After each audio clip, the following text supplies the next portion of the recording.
உண்மையை சொன்னால் துரோகி என்று சொல்கிறார். உண்மையை எடுத்து சொன்னால் யார் துரோகி என்பதை நீங்கள் புரிந்து கொள்ள வேண்டும்.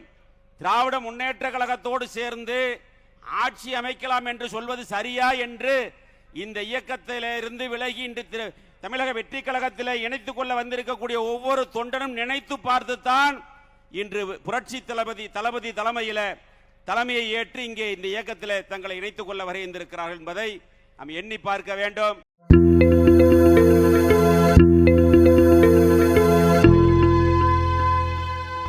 இந்த மாபெரும் இணைப்பு விழாவை ஒரு மாநாடு போல தலைமையேற்று நடத்தி கொண்டிருக்கக்கூடிய கழகத்தினுடைய பொதுச் செயலாளர், உள்ளாட்சி மற்றும் நீர்வளத்துறையினுடைய அமைச்சர் அருமை அண்ணன் ஆனந்த் அவர்களே, இந்த நிகழ்ச்சியிலே வரவேற்புரை ஆற்றி சென்றிருக்கக்கூடிய வருவாய்த்துறை அமைச்சர் அருமை அண்ணன் KS செங்கோட்டையன் அவர்களே, மற்றும் இந்த நிகழ்ச்சியில் கலந்து கொண்டு எங்களுக்கெல்லாம் ஒரு சிறப்பான ஒரு வழிகாட்டியாக எங்களை இந்த இயக்கத்திலே இணைத்துக் கொள்வதற்கு அனைத்து ஏற்பாடுகளையும் செய்து எங்களுக்கு வழிகாட்டியாக இருந்த நெடுஞ்சாலை மற்றும் பொதுப்பணித்துறை அமைச்சர் அருமை அண்ணன் ஆதவ் அர்ஜுனன் அவர்களே, மற்றும் சுகாதாரத்துறையினுடைய அமைச்சர் அருமை நண்பர் அண்ணன் அருண்ராஜ் அவர்களே, மற்றும் அமைச்சர் பெருமக்கள் ஸ்ரீநாத் அவர்களே, லோகேஷ் தமிழ்ச்செல்வன் அவர்களே, விஜய் தமிழ்ச்செல்வன் பார்த்திபன் அவர்களே, முகமது பர்வேஸ் அவர்களே, சி விஜயலட்சுமி அவர்களே, ரமேஷ் அவர்களே, திரு ராஜீவ் அவர்களே, மற்றும் இந்த நிகழ்ச்சியிலே கலந்து கொண்டு சிறப்பித்துக் கொண்டிருக்கக்கூடிய தமிழக வெற்றி கழகத்தினுடைய சட்டமன்ற உறுப்பினர்களே, அமைச்சர் பெருமக்கள் பி மதன்ராஜ் அவர்களே, ஜெகதீஸ்வரி அவர்களே, சட்டமன்ற உறுப்பினர்களே, இங்கே கழகத்திலே தமிழக வெற்றி கழகத்திலே தங்களை இணைத்துக் கொள்ள வருகின்றிருக்கக்கூடிய முன்னாள் சட்டமன்ற உறுப்பினர்கள், முன்னாள் அமைச்சர் பெருமக்களே, முன்னாள் உள்ளாட்சி பிரதிநிதிகளே, இங்கே அலைகடலாக வருகின்றிருக்கக்கூடிய அனைத்து இந்திய அண்ணா திராவிட முன்னேற்ற கழகத்தினுடைய ஆணி வேறாக திகழ்ந்த கழகத்தினுடைய ரத்தத்தின் ரத்தமான இளம் சிங்கங்களே, உங்கள் அனைவருக்கும் காலை வணக்கத்தை தெரிவித்துக் கொண்டு, புரட்சி தலைவரால் 1972 உருவான இயக்கம் அனைத்து இந்திய அண்ணா திராவிட முன்னேற்ற கழகம் என்ற மாபெரும் இயக்கம். அந்த இயக்கம் தோன்றிய வரலாறு தீய சக்தியை, திமுகவை ஒழிக்க வேண்டும் என்று உருவான இயக்கம். தலைவர் இருக்கின்ற வரை அந்த இயக்கம் ஆட்சி அதிகாரத்தில் இருந்தது.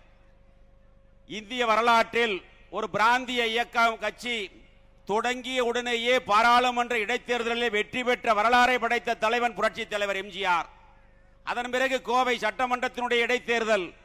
இந்த 2 இடைத்தேர்தலுக்கு பிறகு 1977 இயக்கம் ஆரம்பித்த 5 ஆண்டுகளிலே ஆட்சி அதிகாரத்தில் இருந்து 11 ஆண்டுகாலம் தமிழகத்தை ஆட்சி செய்தவன் புரட்சி தலைவர் எம்ஜிஆர் அவர்கள். ஆனால் இன்று அந்த வரலாறை உடைத்து ஒரு சரித்திர சாதனை படைத்தவர் புரட்சி தளபதி நம்முடைய தமிழகத்தினுடைய முதலமைச்சர் விஜய் அவர்கள் என்பதை நாம் நன்கு அறிய வேண்டும். இயக்கம் ஆரம்பித்த 2 ஆண்டுகளிலே தமிழகத்திலே ஒரு மாற்றத்தை ஏற்படுத்தி ஒரு அரசியல் புயலை உருவாக்கி, ஒரு அரசியல் மாற்றத்தை உருவாக்கி இன்று ஆட்சி அதிகாரத்தில் இருந்து தமிழகத்திலே முதலமைச்சராக இருக்கிறார் என்று சொன்னால் அது சாதாரண மாற்றம் அல்ல, ஒரு தலைமுறை மாற்றம் என்பதை நாம் புரிந்து கொள்ள வேண்டும். இந்த அரசியல் மாற்றம் என்பது ஒரு தலைமுறை மாற்றம்.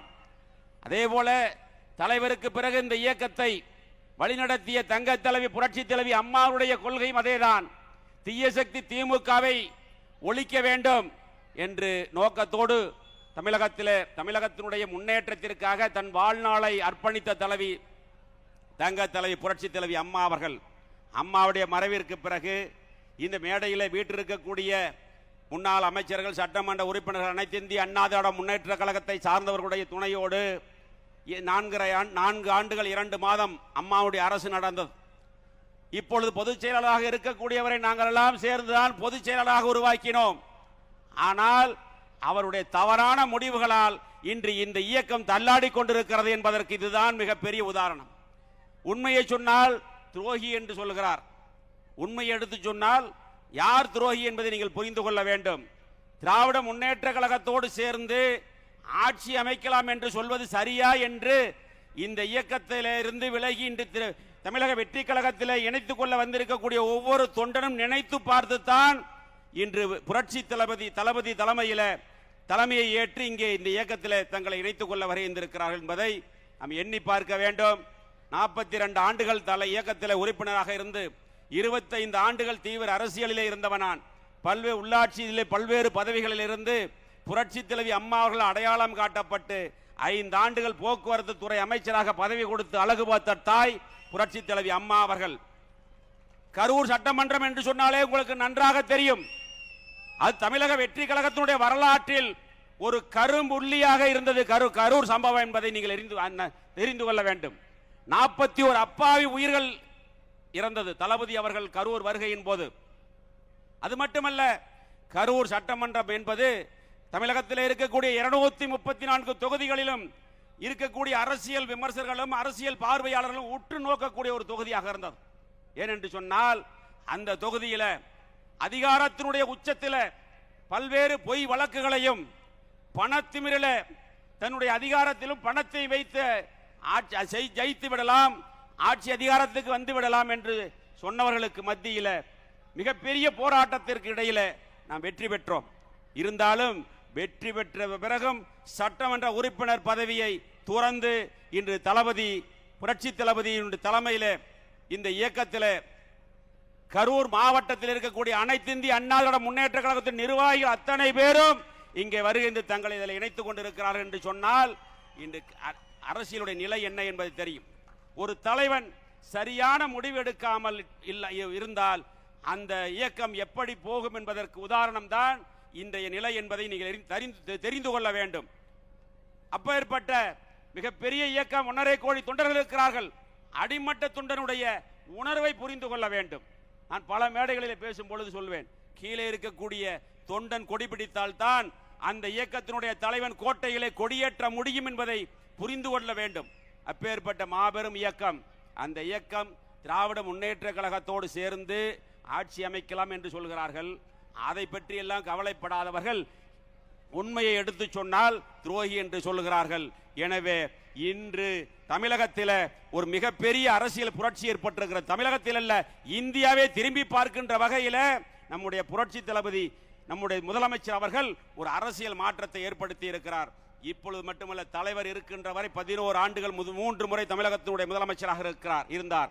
அதே போல இனிமேல் தமிழகத்தில் வெற்றி கழகத்தினுடைய ஆட்சி, புரட்சி தளபதி விஜய் அவர்களுடைய ஆட்சி தான் தமிழகத்திலே தொடரும் என்று சொல்லி இந்த இணைப்பு விழாவில் கலந்து கொண்டிருக்கக்கூடிய அனைவருக்கும் நானும் 2 பேரும் விஜயபாஸ்கர், புதுக்கோட்டையும் விஜயபாஸ்கர், கரூரும் விஜயபாஸ்கர் என்று சொல்லி நாங்கள் இருவரும் மற்ற மாவட்டத்தை சார்ந்தவர்கள் இருக்கிறார்கள். அது மட்டுமல்ல, நம்முடைய முதலமைச்சர் புரட்சி தளபதி அவர்கள் சமீபத்தில் ஓரிரு வாரங்களிலே கரூர் வர இருக்கிறார். அந்த கரூர் நிகழ்ச்சியிலே இன்னும் அலைகடலாக இருக்கக்கூடிய தொண்டர்களையும் அதில் இணைத்து இந்த இயக்கம் தொடர்ந்து வெற்றி பெறுவதற்காக உண்மையாக உழைப்போம் என்று சொல்லி இந்த இணைப்பு விழாவில் வருகின்றிருக்கக்கூடிய அனைத்து நிர்வாகிகளுக்கும், மேடையில் வீட்டிருக்கக்கூடிய அமைச்சர் பெருமக்கள், சட்டமன்ற உறுப்பினர்களுக்கும், என்னோடு வருகின்ற அனைத்து நிர்வாகிகளுக்கும் மீண்டும் ஒருமுறை நன்றி கூறி விடைபெறுகிறேன். நன்றி, வணக்கம்.